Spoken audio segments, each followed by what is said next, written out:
Bonjour les amis. Véronique, Véro, welcoming you in the Latin Quarter in Paris. Welcome, bienvenue. We are in the Rue de l'Anneau. And for those of you who enjoy following the walks on the street signs,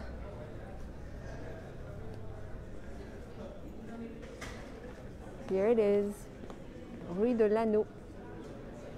Bienvenue.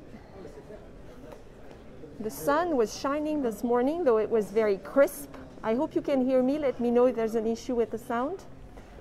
The clouds have rolled in as planned, but no rain, knock on wood. And I was determined to take a stroll and to bring you along with me.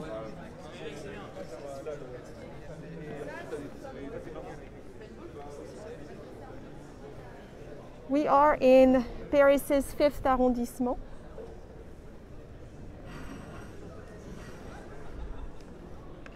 Almost at the top of a mountain known as la Montagne Saint-Geneviève, Saint Genevieve Mountain, named after the patron saint of Paris. And I was thinking earlier how when you're in Paris, in many locations in Paris, usually on the right bank, people try and spot the Eiffel Tower. And here in the Latin Quarter, it seems to be the Pantheon. That's the, bonjour Charlie, bonjour tout le monde.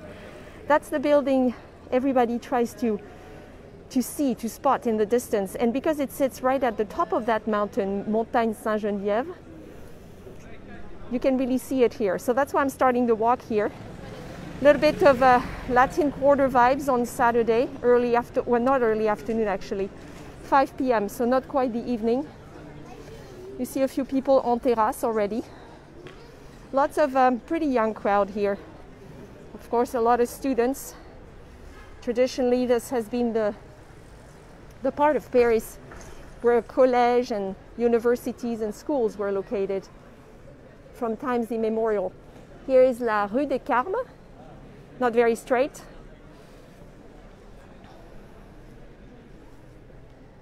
Sound is good, thank you for confirming. So you see the ominous clouds and you recognize the towers in front of us. This is Notre Dame sitting across from the Seine River actually. Across on the Ile de la Cité, behind those buildings. Last week, I took you on a stroll after I moved into my temporary digs here in the Latin Quarter. I took you on a fairly long stroll actually through the Latin Quarter by the Cluny Museum, the Museum of the Middle Ages, and then we walked all the way to the Seine River, to the Ile de la Cité, and we walked around Notre Dame to check on her and make sure she was okay. Many of you tuned in for that walk. Thank you so much for doing that. I see we already have 134 people tuned in. That's pretty good. Didn't give you much notice as always. You know, with the weather and everything, I like to plan these things a little bit last minute sometimes. So now I'm turning on la Rue des Écoles, la Rue des Écoles, the street of the schools.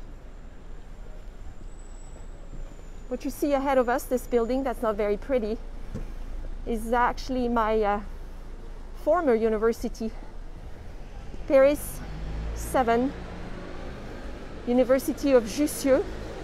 That's where I went to college for a few years. Though the department I was part of was in Le Marais, near Metro Saint-Paul, so I was very lucky because this is really not a pretty campus.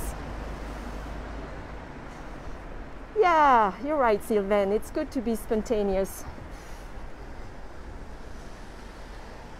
I was hoping people would see my message when they woke up in the US or stop by on Facebook. So today we are going to get some Latin Quarter vibes. And I'm going to take you on two different sites connected by a short stroll. And I hope you enjoy this walk. Now, we were in touch this week after our Latin Quarter walk last Saturday. I took you to the Luxembourg Gardens this week.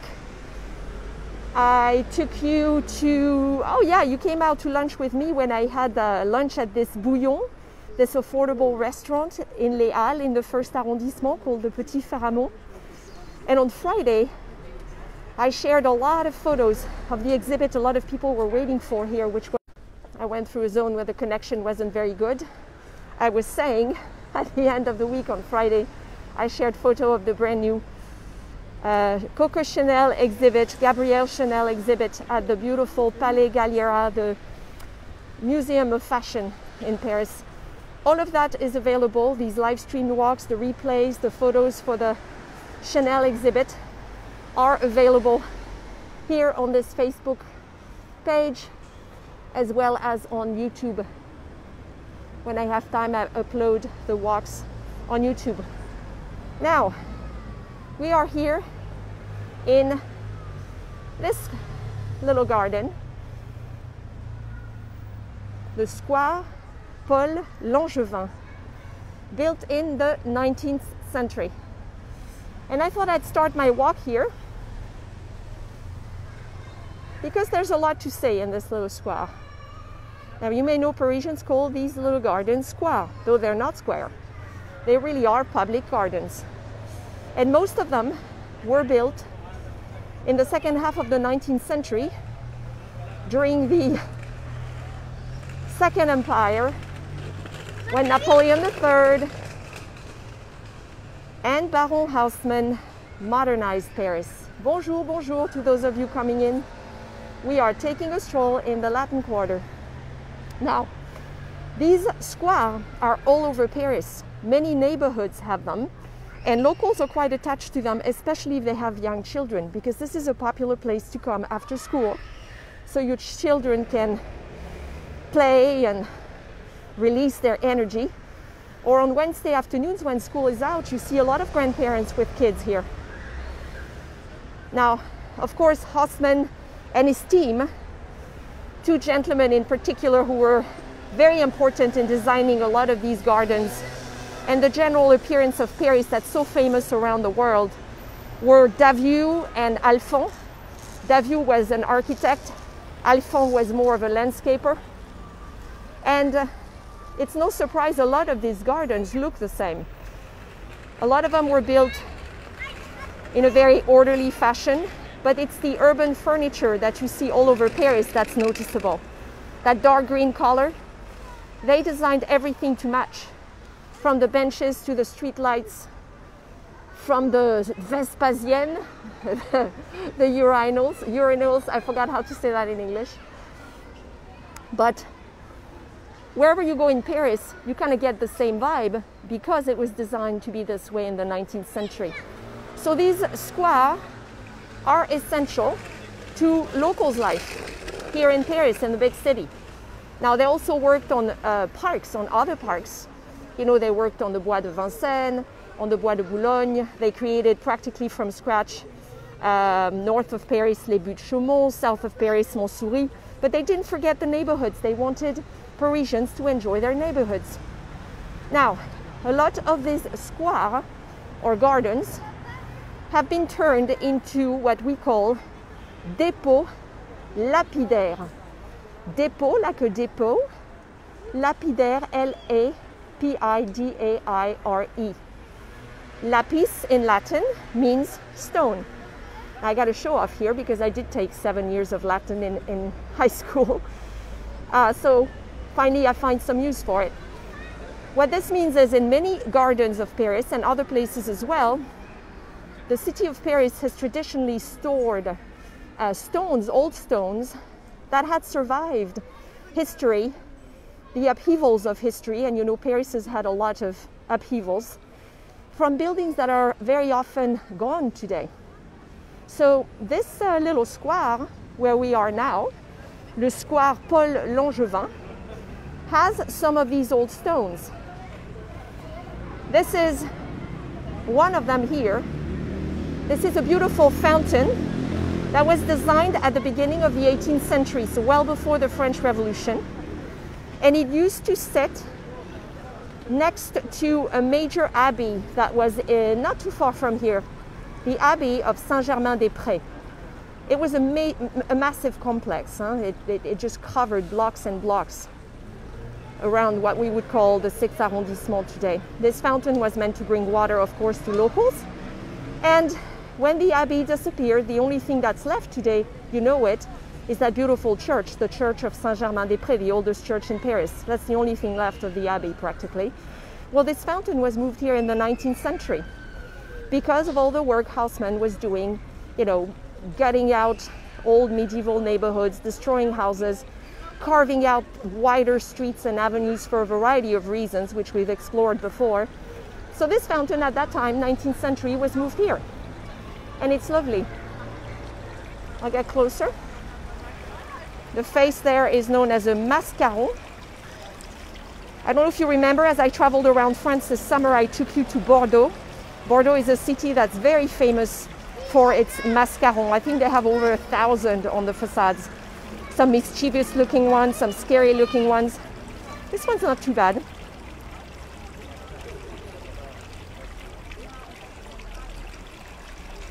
Isn't that pretty?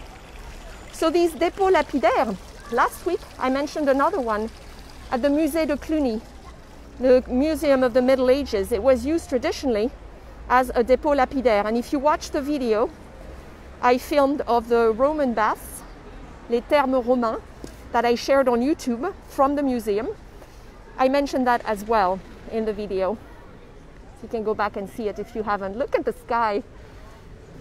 Ominous. So this is a very Haussmannian looking neighborhood, isn't it? And that is because we are standing along La Rue Monge, M-O-N-G-E. La Rue Monge was one of the streets that Napoleon III, or Haussmann I should say, carved out in the second half of the 19th century. In fact, this square was named the Square Monge for a long time. And it sits next to a big, massive building which used to be l'École Polytechnique. You see it written up there? École Polytechnique. It's not anymore, it's a research facility now, but as I mentioned last week, a lot of people don't realize that there's a lot more than the Sorbonne here. Many top French schools are here. La Polytechnique is the top engineering school in France. The campus is now located outside Paris, but traditionally it was in the Latin Quarter. And when French people are very proud to tell you they went to the École Polytechnique, they refer to it as X, the letter X. So when people say, I did X, I went to X, it means they did the Polytechnique, which is the best engineering school. So in the kid corner here, we have more of these old stones. I thought I would point out a couple.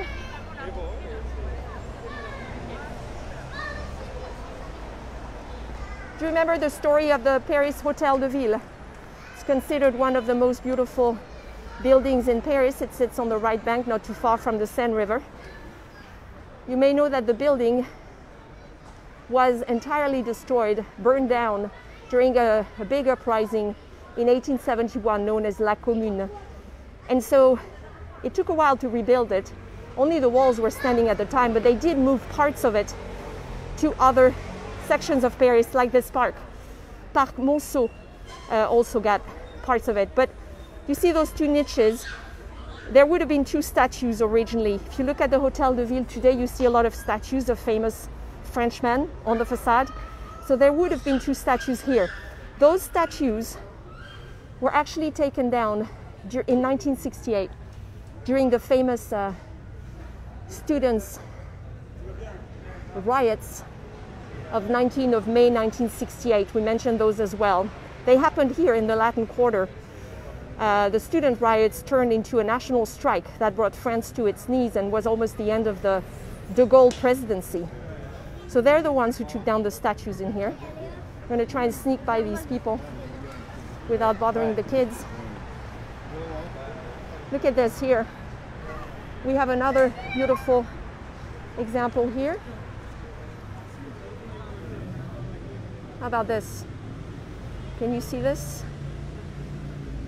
So this relief, I guess I would call it, is part of a building that was erected for one of the world fairs that Paris joined, or hosted, I should say.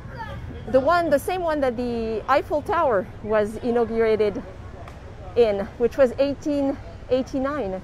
So there was a building they built at that time for World Fairs. They would build a lot of structures that then they took down afterwards. The Eiffel Tower almost went down after the World Fair, but this would have been on the facade of one of these buildings at the 1889 World Fair. And the last one is also part of that old building from the World Fair, I believe,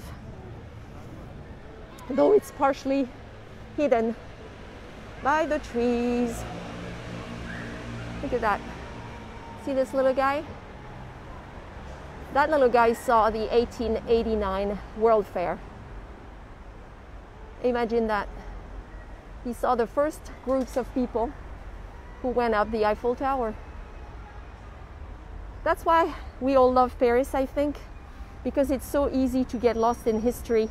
And in a tiny little square like this one, it really isn't a very big garden here, a very big park. There is so much to look at. If you dig a little bit.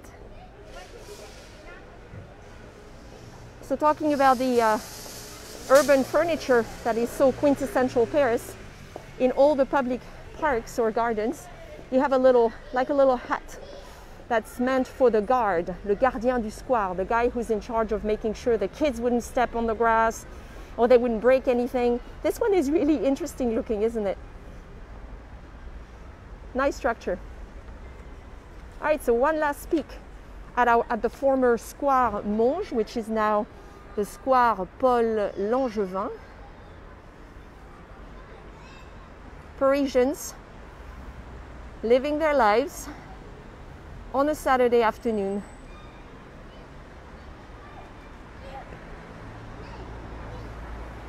Now we are going to exit through these gates, which are really cool. They're designed to prevent people from bringing bicycles in here. If you look at the gates, the first one here opens like this, and this one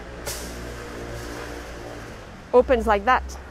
So it would be a little tricky and challenging to bring a bike in here. That's why they do it. There's something I want to show you across the street. We are now on La Rue Monge, M-O-N-G-E, one of those big streets that Haussmann carved out, and you can really see these buildings, Haussmannian or post-Haussmannian style.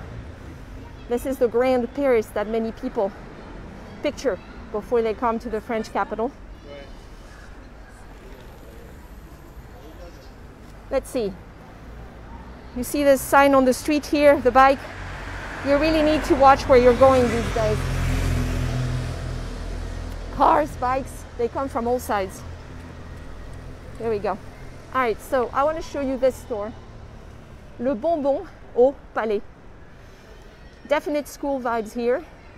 I once did a small talk on the French education system standing outside this store with a group of clients. I took them through what it was like to go through a French public school when I was in school. You can see in the background that it imitates that very specific paper that French students use that's very different from what is used in other countries like the US. It's called La Rayure CIS, named after the gentleman who invented it. Little squares.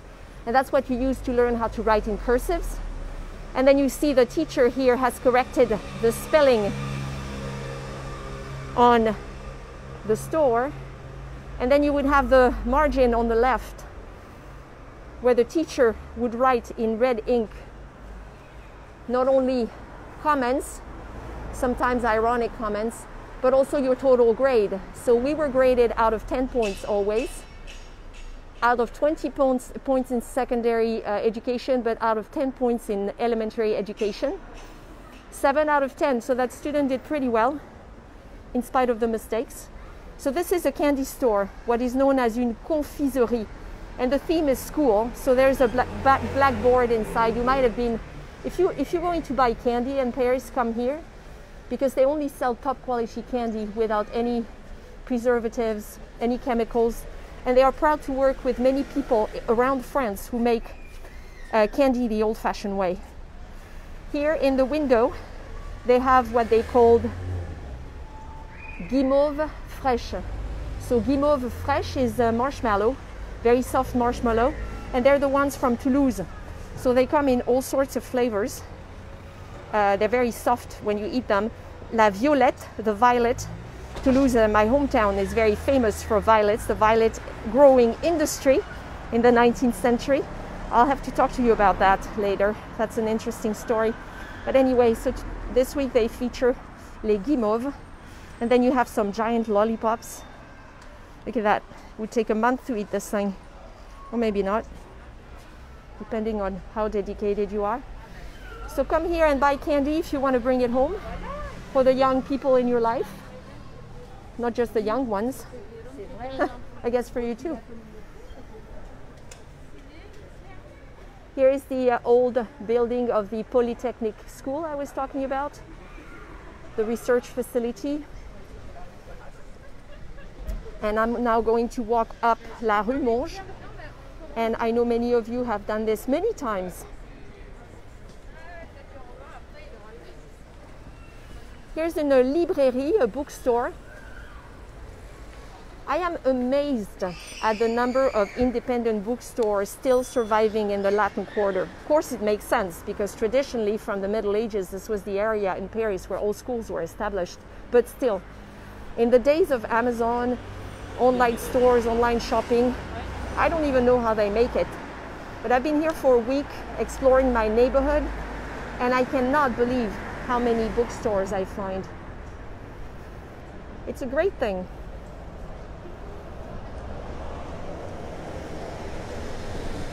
Across the street from us is a great little coffee shop, part of those new coffee shops in Paris. This one's called Strada Cafe. I had a nice cappuccino there the other day. They make really good breads, you know, banana bread,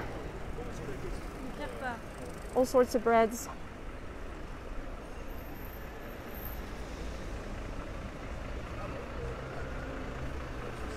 So we're going to walk up Rue Monge for a little while, not very long, and then I'll take you to the second site I wanted to show you today.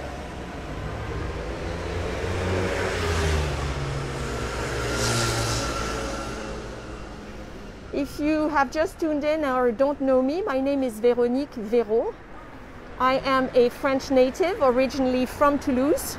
I'm going to peek at this beautiful florist shop. I lived in the United States, in Seattle, for more than 2 decades and relocated to my homeland 18 months ago. I am now Paris-based. Last year I worked as a tour guide for Rick Steves Europe and took North American travelers all over Paris and France with me. It was a lot of fun and I can't wait to do it again. Until then, I have figured out a way of remaining being a teacher. I teach French classes and a virtual tour guide by taking my community, my online community, on my strolls, not only in Paris but all over France. And I know a lot of you followed me this summer as I traveled around Western France from Brittany all the way to the Basque Country, then to my hometown Toulouse, to Lyon, and back to Paris after 30 days. All the videos from those guided walks, the replays from the live streamed walks can be found on my YouTube channel, France with Véro. So if you need some virtual travel, look them up. As always, I'm not able to read all your comments as they scroll by. The reason is I took off my glasses because with the mask they fog up. I'd rather be honest, I can't really read the comments, but I will read them later, as I always do, and reply.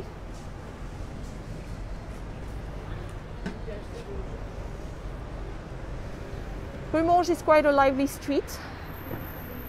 There are food stores. That tells you it's a real neighborhood where real people live.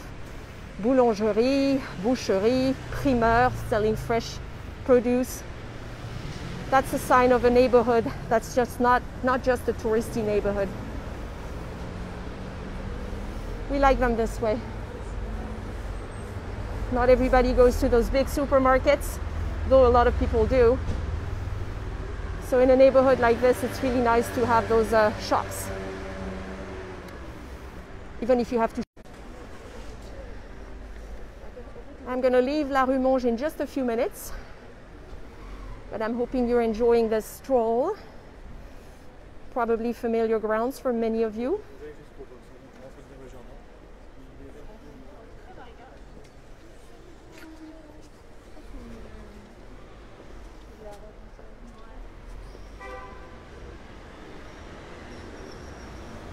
Now, what I like to do in Paris especially, but also all over France, is to unpeel the layers of history and many locations. We did that recently when I took you on a stroll Rue Mouffetard in the 5th arrondissement as well, in the Latin Quarter.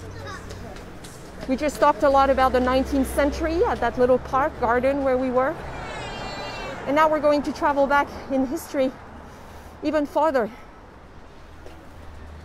We are about to enter one of the last remaining sites of Gallo-Roman Paris that's more than 2,000 years old. Last week we went past the Musée de Cluny and the Roman baths, les Thermes Romains. A couple weeks ago I shared photos of the newly reopened archaeological crypt outside Notre Dame, where you can see ruins of the old Gallo-Roman city. And now you are in a very lively place. Pétanque. From up there, what we see down here, the connection might get a little fuzzy, but stick with me, stay with me, because I will be back if we get interrupted. I know it's better up there. Les Arènes, the amphitheater. More than 2,000 years ago, Julius Caesar and his troops conquered Gaul, and what we know as France today was part of Gaul, and they settled down here for several centuries. This amphitheater was built in the 1st century AD and was used pretty much non-stop for the next 2 centuries. It was a lot larger than what we see today, and I will tell you why in a minute.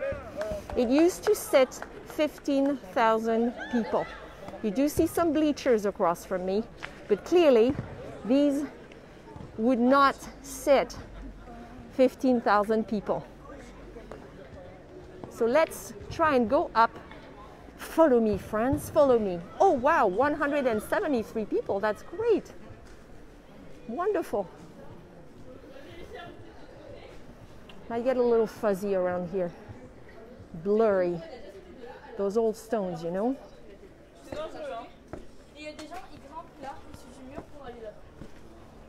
Very high steps. I'm short. I kind of have to take big steps here. Very high. Okay. Let the games begin, Sylvain says. Much better view from up here, don't you think? Let's see. I see some vines here. Look at that. Look at that, my friends. Picture this place. This was a unique amphitheater. Wherever the Romans built cities, and this city was called Lutetia at the time, they built one of these, in a larger version probably. But this one is unique because it served 2 main purposes. It was a traditional amphitheater where gladiators fought with wild animals, where people were executed. But it was also an actual theater where actors would just play. So it's quite unique. When the Romans settled Gaul and when they came here to Lutetia, they developed a lot. The city developed, really grew on the left bank. The Forum, which is always the heart of the Roman city, that big square where all life centers, was right outside the Pantheon. So we saw the Pantheon at the beginning of this walk, right? So it was very close. And it was natural to have an amphitheater, except people were, it had to be because it was Paris, it was going to be Paris one day, right? So they also had plays here. I don't know if you see those things across from me here. This is where the animals would be kept. Today that's where they store the chairs.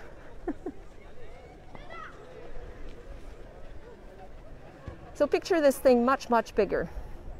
15,000 people would not sit where I'm standing now. Let's try and explore a little bit, shall we? If you have time. If you don't have time, you can watch the replay later. Now these stairs are very interesting. They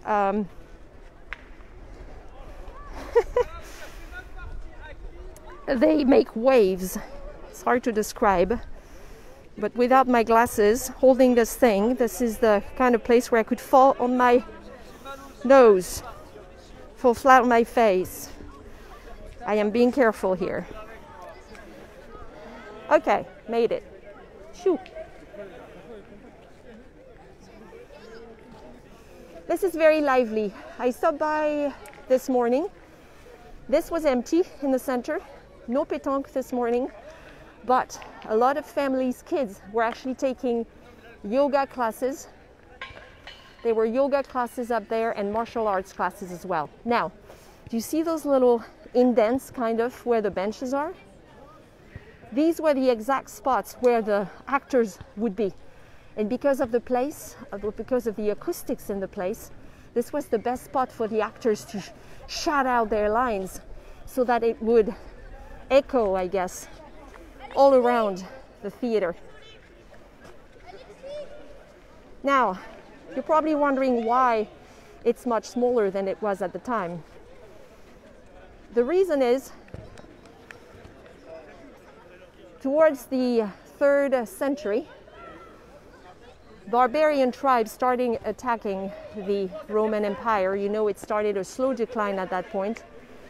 And so the Gallo-Romans retreated back to the Île de la Cité, and they built a wall around Île de la Cité where Notre Dame stands today to protect it. So they left behind this beautiful city they had built and used for several centuries. They just left it behind. And over time, the amphitheater just disappeared. Buildings were erected around it.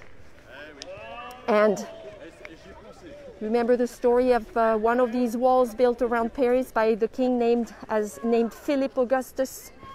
He built that wall to protect his city while he was going to the Crusades at the end of the 12th century, early 13th. Well, the wall was really close to here. Outside the wall was a big ditch, and to create that ditch, they removed a lot of dirt. So where do you think they put the dirt? They just covered up everything that was around the wall, including the amphitheater. It just literally disappeared. So when was it found again? When was it found again, this amphitheater? Well, it was found in the 19th century. So much happened in Paris in the 19th century. It's actually pretty incredible. At some point in time in the 19th century, there was a company here, the Omnibus Company. It was the ancestor of the company we know today as the RATP. You know, the company that manages the public transportation in Paris, the metro, the buses. Anyway, they were looking for a place to store their tramways. So the city made a deal with them and they got this land, part of this land, and started working on it. And guess what they found? Ruins, vestiges. So everything was put on hold. And through the 19th century, they kept discovering additional parts of it. The reason they never were able to restore the original size of the amphitheater is because of the buildings you see around it. They would have had to take down a lot of the buildings around us to restore it back to its original size. The interesting story about it is that it was restored in 1917 and 1918, which was during World War I. But after that, it became a historical monument of France and was, of course, protected. And ever since that day, or that year, or those years, Parisians have been using it for different types of events. And it's become a public park, enjoyed by locals. It's a lovely place to take a picnic, especially in the summer. It's very relaxing. When I lived in Paris in the 80s and 90s as a college student and a young working professional, very few people came here except for locals. My school was close by, so I would come here. Few people came here, but you know, with social media, I think the word came out a lot, and now you find, or you used to find, more and more visitors here and tourists. I'm going to take you to the place that usually stays very quiet, even when this section is very busy. Now the views are unbeatable in this section, I would say.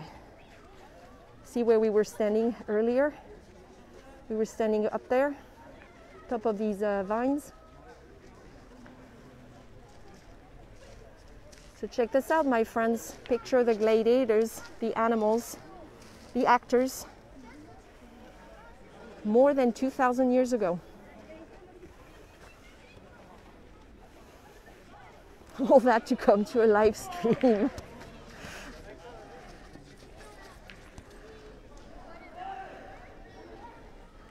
Okay, let me take you to that section I like. I used to come and study a little bit here, either here or at La Place des Vosges in the Marais. And this is a place where I used to come.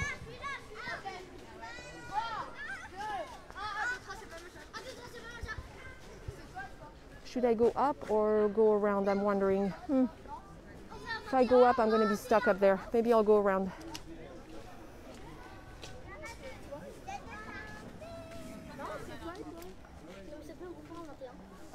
Little Parisian kids playing.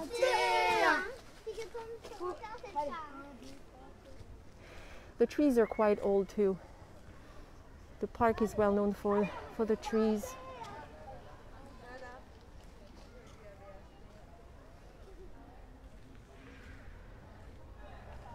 So here is the pretty place. There are several entrances. The one we took is a side entrance off of Rue Monge, but this is another way to come here.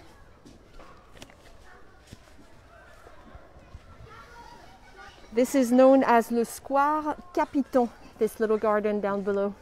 Capiton, after the gentleman who handled the restoration of the amphitheater in 1917 and 1918. It's another little garden like the one we saw at the beginning of this walk. But this one is very scenic. I will turn around and you will see.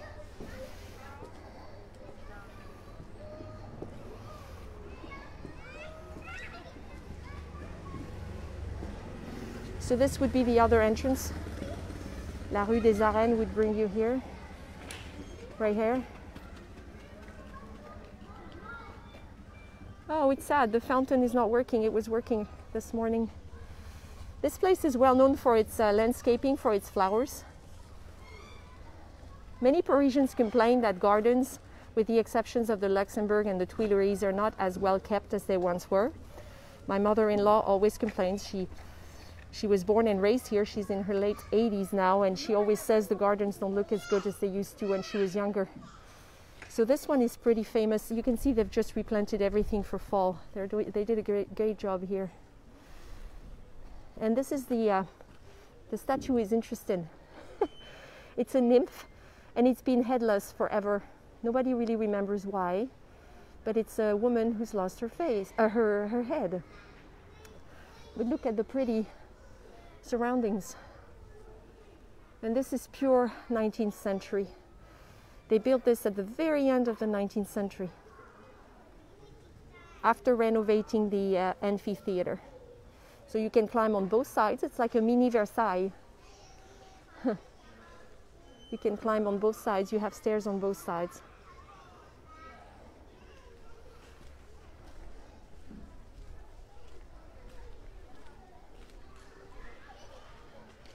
And back here is a playground, a play area for kids.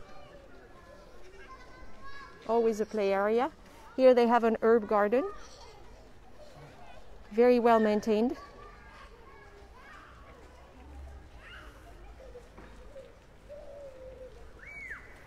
Now I am taking you to the place where I used to come and study, following in my old footsteps, you might say. Bonjour, if you just joined us, we are taking a stroll in the Latin Quarter in the 5th arrondissement, and we are right next to the old Roman amphitheater, and here was my favorite spot.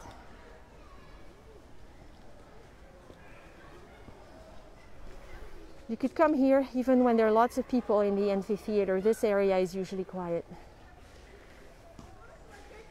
You have a few benches, so it's very peaceful. People reading. And see, if you make a left here, it connects to the section we were standing in earlier.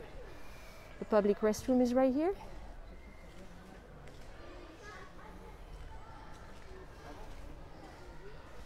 Let's see, maybe I can sit and say a little hello and remove my mask for a second so you can see my face. Bonjour. Bonjour les amis. My eyes. Ah, how's everyone? I thought I'd say a little hi, a little hello. People tell me I don't show my face very often. I'm camera shy, you might say. Here I am. So thank you for following this stroll. I'm going to wrap up pretty soon.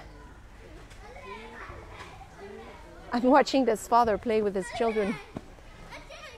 Now, if you've enjoyed what I shared this week and what I've been sharing for weeks since the end of the confinement, I would love it if you would consider helping my business and helping me continue to deliver free content in social media. And there's one way to do that, a great way to do that, by joining the Friends with Véro club, special club. I have 280 club members, and my goal is to have at least 300 to be able to call this a full-time business, to create content that I can share for free in social media, and of course to thank my club members for their support. I do deliver exclusive content to them, photos, articles, and live events. So you can look me up on Patreon at patreon.com/FrenchGirlInSeattle. All the information will be in this video notes. And for a small contribution each month, you can really make a big difference. If you're not into memberships, then consider tipping this tour guide through PayPal or Venmo. The information is also in the video notes, and I thank you very much for your generosity. Someone sent me a tip to buy myself some flowers for the temporary apartment where I'm living for a few weeks. It's not a temporary apartment, it's temporary to me. So thank you for the generous gift. I will be buying some flowers at the market on Sunday, so I'm very excited about that.